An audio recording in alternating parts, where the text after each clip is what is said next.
అందరికీ నమస్కారం. నా పేరు Archana. Welcome to your thoughts. ఈరోజు కథ యు ఆర్ మైన్ పార్ట్ 61. కార్ని హాస్పిటల్ దగ్గర ఆపి వైశ్యుని దింపి అక్కడి నుండి వెళ్ళిపోయాడు రిషి. వెళ్తున్న రిషిని కళ్ళ నీళ్లతో చూస్తూ అక్కడి నుండి లోపలికి వెళ్ళిపోయింది. ఏమైందమ్మా? అల్లుడు గారు ఎక్కడికి తీసుకెళ్లారు అనింది భ్రమరాంబ. వైశ్యుని చూసి, నేను తినలేదని రెస్టారెంట్కి తీసుకెళ్లారు. మంచి అల్లుడు దొరికాడు అని మురిసిపోయింది భ్రమరాంబ. వైశ్యు అంటూ వచ్చారు దాత్రి పూజ. పెదనాన్నకి ఎలా ఉందే అని కంగారుగా అడుగుతుంటే, రేపు సర్జరీ ఉంది. పెద్దమ్మ ఎలా ఉన్నారు అంటూ హత్తుకుంది. బాగున్నాను తల్లి, మీరెలా ఉన్నారు? సరే కానీ రిషి ఎక్కడా అనింది దాత్రి చిన్నగా. ఆఫీస్కి వెళ్ళాడు. ఊర్లో ఏం జరిగింది? నాన్నగారు కాల్ చేసి మమ్మల్ని కూడా తిట్టారు. చదువు లేదు సంధ్య లేదు కానీ వచ్చేయండి అని కోప్పడ్డారు. ఇదంతా నా వల్లే కదా అనింది వైషు. హే అదేం కాదు, నువ్వలా ఫీల్ అవ్వకు. రిషిని అందరూ అర్థం చేసుకుంటారు కానీ బావా నిన్ను తీసుకెళ్ళాక ఆ రోజు నైట్ ఏం జరిగింది? నా వర్షన్లో చెబుతాం వినండి. ఆ రోజు అగ్రహారంకి వెళ్ళిన సాకేత్ వైషు. చెప్పండి అల్లుడు గారు, సడన్గా వచ్చారేంటి? నన్ను కాదు మావయ్య, నీ కూతుర్ని అడుగు, చెబుతుంది. చెప్పు వైషు, అలా చూస్తూ కూర్చున్నావేంటి? నువ్వు చేసిన ఘనకార్యం గురించి మావయ్య గారికి చెప్పు అంటున్న సాకేత్ని చంపేసేలాగా చూస్తూ, అది నాన్నగారు, నేనే మీకు చెప్పాలనుకున్నాను కానీ సందర్భం గురించి వెయిట్ చేశాను. నన్ను క్షమించండి. ఈ విషయం తెలిసాక నన్ను అసహ్యించుకుంటే నేను తట్టుకోలేను. ప్రశాంతంగా ఆలోచించండి. ముందు విషయమేంటో చెప్పు అన్నాడు కాస్త కంగారుగా. ఇక వైజాగ్ వెళ్ళినప్పటి నుండి రిషి పెళ్లి చేసుకునే వరకు ఏం జరిగిందో మొత్తం చెప్పేసింది వైషు. అప్పటి వరకు కూల్గా కూర్చున్న శర్మ గారు కోపంతో ఊగిపోతూ ఎర్రగా మారిన కళ్ళతో భస్మం చేసేలా చూస్తూ ఆమె మెడలో ఉన్న తాళిని బయటకు తీసి, అసలు ఈ తాళి కట్టినవాడు ఎవడే? వాడి కులమేంటి, గోత్రమేంటి? నీ ఇష్టంతో పని లేకుండా అలా ఎలా కడతాడు? వేదమంత్రాల సాక్షిగా కట్టిన తాలికి మాత్రమే విలువ ఉంటుంది. ఇలా ఎవడి ఇష్టానికి వాడు కట్టిన తాలికి వాల్యూ ఉండదు. ఇప్పుడే దీన్ని తీసి పారేసేయ్ అంటూ తాలిని గట్టిగా పట్టుకున్నాడు శర్మగారు. నాన్నగారు మీరేం చేస్తున్నారు? వదలండి అంటూ అతని చేతిల్లో నుండి తాలిని వదిలించుకోవడానికి ట్రై చేస్తూ ఉంది వైషు. తెగుతుంది అనగా, నాన్న అంటూ గట్టిగా అరిచింది వైషు. ఆమె ఆ క్షణం పరాశక్తిలా కనిపించింది. భయపడి టక్కున వదిలాడు. శర్మ, అసలు మీరు నా తండ్రేనా? ఇలా కూతురు తాలి తెంచుతారా అంటున్న వైషు మాటలకి కోపం వచ్చి, ఏంటి ఎక్కువ మాట్లాడుతున్నావు? నాకు తెలియకుండా పెళ్లి చేసుకున్నదే కాకుండా అంటూ చాచిపెట్టి ఒక్కటిచ్చాడు. అంత ఫోర్సుగా కొట్టేసరికి వెళ్ళి ఫ్లోర్ మీద పడింది వైషు. నువ్వేం చేస్తావో తెలీదు. నువ్వు చేసుకున్న పెళ్లి నా దృష్టిలో అసలు పెళ్ళే కాదు. నేను ఫిక్స్ చేసిన సాకేత్ని నువ్వు పెళ్లి చేసుకుని తీరాలి అంతే అన్నాడు. మరో మాటకి తావివ్వకుండా, ఒక ఆడపిల్లకి పెళ్ళైన తర్వాత మళ్ళీ పెళ్ళి ఎలా చేస్తారు నాన్న? నేను కూడా ఎలా చేసుకుంటాను? అదంతా నాకు తెలీదు. వాడి కులం తెలీదు, గోత్రం తెలీదు. పెళ్లి మంత్రాలు లేకుండా చేసుకున్న పెళ్లికి నా దృష్టిలో ఎలాంటి విలువ లేదు. ఇప్పుడే ఈ క్షణమే మీ ఇద్దరికి పెళ్లి ముహూర్తం పెట్టి ఆ ముహూర్తానికే మీ ఇద్దరి పెళ్లి చేస్తాను అని చెప్పగానే, నాన్నగారు ప్లీజ్, నాకు పెళ్ళైపోయింది. బావని ఎలా పెళ్లి చేసుకోవాలి?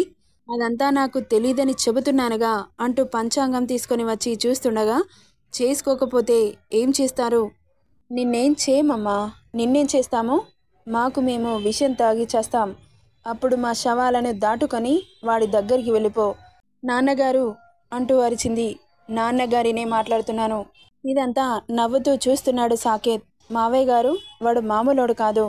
ఇది కనబడట్లేదని ఇక్కడికి కూడా వచ్చి లేపుకుపోయే రకం. అందుకే నా దగ్గర మంచి ఐడియా ఉంది. వాడి కంటికి కనబడకూడదు అంటే వెంటనే మనం ఇక్కడ నుండి మా అమ్మమ్మ వాళ్ళ ఇంటికి వెళ్దాం. మీరు అక్కడే ఉండండి. అక్కడ సేఫ్గా ఉంటారు. పెళ్లి ముహూర్తం ఎప్పుడు చెబితే నేను వైషుని పెళ్లి చేసుకొని ఇక్కడి నుండి తీసుకొని వెళ్ళిపోతాను అంటున్న సాకేత్ మాటలకి, నాన్నగారు మీకు దండం పెడతాను, అలా మాత్రం చేయకండి. నేను నా భర్తని మోసం చేయలేను. ఈ తాలిని మెడలో నుండి తీయలేను. ఓహో, మా ప్రాణాల కంటే వాడే ముఖ్యమన్నమాట అంటూ భ్రమరాంబ, మనిద్దరికి గ్లాసులో పాలు పోసుకొని తీసుకురాపో అని పంపించగానే, అది కాదండి, ఒకసారి వైషు చెప్పేది కూడా కాస్త వినండి అంటున్న ఆమె చెంప చెల్లుమనిపించాడు శర్మగారు. ఏంటే వినేది? పో ఇక్కడ నుండి అంటూ బెదిరించగానే అక్కడి నుండి పరుగున కిచెన్లోకి వెళ్ళి 2 గ్లాసులో పాలు పోసుకొని వచ్చి అతని చేతిలో పెట్టింది. ల్యాంప్ టేబుల్పై ఉన్న నిద్ర మాత్రల డబ్బా తీసి ఇద్దరి పాలల్లో కలిపాడు శర్మగారు. ఇప్పుడు హాయిగా వాడి దగ్గరికి వెళ్ళిపోవచ్చు అంటూ నోటి దగ్గర పెట్టుకోగానే ఆ గ్లాసులని విసిరి కొట్టింది వైషు. మీరు చెప్పినట్లుగానే చేస్తాను, ప్లీజ్ నాన్నగారు అలా చేయకండి అని అతని కాళ్ళు పట్టుకుంది. ఛీ, నన్ను తాకకు అంటూ దూరం జరిగారు. వైషు కంట్లో నుండి కన్నీరు కట్టలు తెంచుకుంది. మావయ్య గారు, మనం ఇక్కడే ఉంటే వాడు వైషుని ఎత్తుకెళ్ళిపోతాడు. వాడికి మంచి మర్యాద ఏమీ ఉండదు.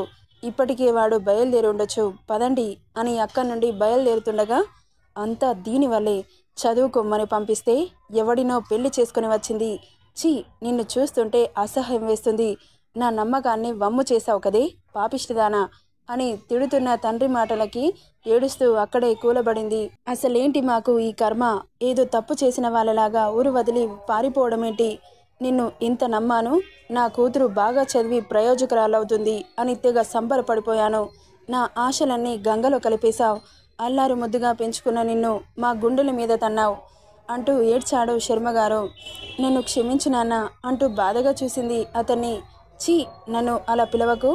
నువ్వు క్షమించే పని చేశావా? చదువుకోమని పంపిస్తే పెళ్లి చేసుకుని వచ్చావు.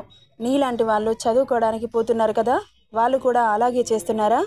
అయినా మన ఇంటి పద్ధతులు సాంప్రదాయాలు తెలుసు కదా, అలా ఎలా చేయాలనిపించింది? చిన్నప్పటి నుండి నిన్ను ఎలా పెంచాను, నా పెంపకం మీద దెబ్బ కొట్టావు అంటూ బాధపడుతున్న శర్మగారిని చూసి ఏడుస్తూ ఉండిపోయింది. తన చేతిలో లేని జీవితాన్ని గుర్తు చేసుకొని ఇప్పుడు తన మెడలో పడ్డ తాళిని తెంపలేదు. పెళ్ళి ఎలా జరిగినా అది పెళ్ళే అవుతుంది. మళ్ళీ రిషి కూడా ఆమె మనసు నిండిపోయి ఉన్నాడు. తండ్రి కోసం చావనైనా చేస్తుంది కానీ తాళి మాత్రం తీయలేదు. సాకేత్ తొందర చేయడంతో అక్కడి నుండి బయలుదేరారు. సింహాద్రిపురం వాళ్ళటు వెళ్ళడం, రిషి రావడం జరిగిపోయాయి. అక్కడ కాపలా వాళ్ళు వీళ్ళని అడ్డుకున్నారు కానీ సాకేత్ వాళ్ళ అమ్మమ్మ వాళ్ళ ఇల్లు అదే ఊరు కావడంతో మేనేజ్ చేశాడు డబ్బులిచ్చి. ఇక సాకేత్ వాళ్ళని అక్కడ వదిలిపెట్టి పెళ్లి ముహూర్తం పెట్టి కాల్ చేయమని శర్మగారికి చెప్పి మళ్ళీ రిషి వస్తే ప్రాణాలతో ఉంచడు అని అక్కడి నుండి పరారయ్యాడు సాకేత్. ఇదంతా చెబుతున్న వైషు కళ్ళు వర్షిస్తూనే ఉన్నాయి. ఏడువకు వైషు, అంతా మంచి జరుగుతుంది కానీ పెద్దనాన్న రిషిని యాక్సెప్ట్ చేస్తాడు అని చెబుతున్న దాత్రి పూజని హత్తుకుంది వైషు.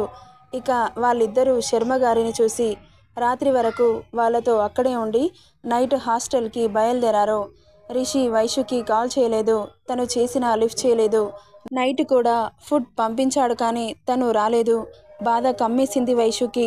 తన ప్రేమని అర్థం చేసుకోలేకపోయాను అని. రిషి కూడా ఆఫీస్ నుండి ఇంటికి రాలేదు.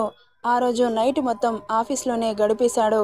ఆఫ్టర్నూన్ వైషుతో తిన్న ఫుడ్ అంటే మళ్ళీ డిన్నర్ కూడా చేయాలనిపించలేదు అతనికి. వైషు చూసిన చూపులు, ఆమె మాట్లాడిన మాటలే గుండెల్లో సూదుల్లా గుచ్చుతున్నాయి. Sorry Rishi, I'm really sorry అంటూ టెక్స్ట్ చేస్తూనే ఉంది వైషు. అతని నుండి మాత్రం ఎలాంటి రెస్పాన్స్ లేదు. ఇక చేసి అలసిపోయి అలాగే నిద్రలోకి జారుకుంది. అలా పూర్తిగా నిద్రలో ఉన్న వైషుకి గాలిలో తేలుతున్నట్లు అనిపించింది. ఆ స్పర్శలో ఎంతో భరోసా, ఎంతో ధైర్యం, చాలా సెక్యూర్ ఫీలింగ్ అనిపిస్తుంది ఆమెకి. స్పర్శ ఎప్పటికీ ఇలాగే ఉంటే ఎంత బాగుండు అనిపిస్తుంటే టక్కున కళ్ళు తెరిచి చూసింది. చైర్లో పడుకున్న తను బెడ్ మీదకి ఎలా వచ్చిందో తెలియలేదు. నిద్రలో కూడా రిషి స్పర్శ తెలుస్తుంటే రిషి అంటూ ఉలిక్కిపడి చుట్టూ చూసింది. ఎవరూ కనిపించలేదు. మొబైల్ తీసుకుని కాల్ చేసింది. మళ్ళీ నో రెస్పాన్స్. మెల్లగా బెడ్ దిగి బయటకు వస్తుంటే ఆ రూమ్ డోర్ ఓపెన్ అవ్వట్లేదు. ఇదేంటి, ఈ డోర్ ఎవరు లాక్ చేశారు అని కాస్త కంగారుగా అనిపించిన పక్కన భ్రమరాంబ కూడా పడుకొని కనిపించడంతో కాస్త ధైర్యంగా అనిపించి డోర్ రాకపోయేసరికి చేసేది లేక వెళ్ళి బెడ్ మీద పడుకుంది. కానీ నిద్ర పడుతుందా? రిషి గురించి ఆలోచనలు తిరుగుతూ ఉన్నాయి. నెక్స్ట్ ఏం జరుగుతుందో నెక్స్ట్ పార్ట్లో చూద్దాం. ఈ స్టోరీ ఎలా ఉందో కామెంట్ చేయండి friends. Thank you for listening.